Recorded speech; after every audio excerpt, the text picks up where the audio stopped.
बल्कि जनाबे हलीमा सादिया और उनके पूरे कबीले पर एहसान किया। जनाबे हलीमा फरमाती हैं, मुझे इस बच्चे का कोई काम करने की जरूरत ही न पड़ती। जब कभी मेरा इरादा होता कि आज इसके बालों में कंघी करूं, तो देखती कि कंघी पहले ही हो चुकी होती। जब मैं सोचती कि इसका चेहरा धोऊं, तो देखती कि चेहरा पहले से धुला और चमकदार होता। जब कभी मैं इरादा करती कि लिबास बदलूं, तो नया लिबास पहले ही पहना होता। मैं हैरान होती, किस वक्त कोई आता है, कौन आता है, कैसे यह सब कुछ कर जाता है। मुझे कुछ पता ही नहीं चलता। और मामला सिर्फ हलीमा सादिया के घर तक महदूद नहीं था, बल्कि पूरा कबीला उस बच्चे सल्लल्लाहु अलैहि वसल्लम से मुतासिर हो गया था और हर किसी को उस नूरी वजूद की बरकत मिल रही थी।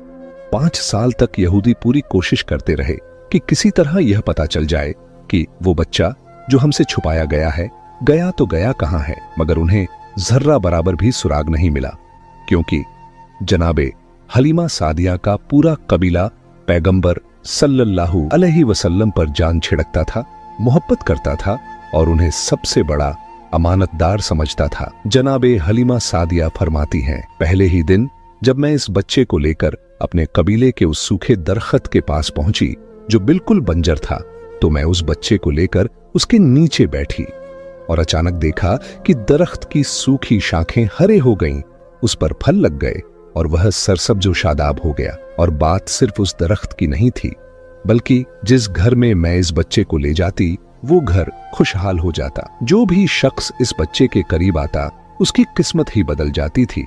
यहां तक कि हमारे कबीले की सबसे गरीब औरत, जिसका लक़्ब ही बन गया था उम्मुल मसाकीन, यानी मिस्कीनों की मां, क्योंकि वो सबसे ज्यादा मुफलिस और जरूरतमंद थी। सिर्फ एक बार वो मेरे घर कुछ मांगने आई, मगर मेरे घर में भी उसे कुछ ना मिला। वो मायूस होकर जाने लगी, मगर जाते जाते उसकी नजर इस बच्चे पर पड़ गई। 14वीं रात के चांद की तरह इस बच्चे का चेहरा चमक रहा था। वो खुद ब खुद झुकी और इस्लाम के इस नन्हे फरिश्ते की पेशानी को बोसा दिया। ज्यादा वक्त नहीं गुजरा था कि वो औरत, जो कभी सबकी रहमत की तलबगार थी, अब कबीले की मालदार औरतों में शुमार होने लगी। उसे भी एहसास था कि यह सब कुछ इस नन्हे बच्चे की बरकत से हुआ है। अब वो औरत सुबह शाम आती है और इस बच्चे के तलवों को अपनी आंखों से मलती है। अब तो पूरा कबीला किसी न किसी सूरत में पैगंबर इस्लाम सल्लल्लाहु अलैहि वसल्लम से फैज पा रहा है। बरकतें बढ़ती जा रही हैं और हर दिल मोहब्बत से भरता जा रहा है। अजीबो गरीब मनाजिर रोज सामने आते हैं, मगर कोई किसी से कुछ कहता नहीं। पैगंबर सल्लल्लाहु अलैहि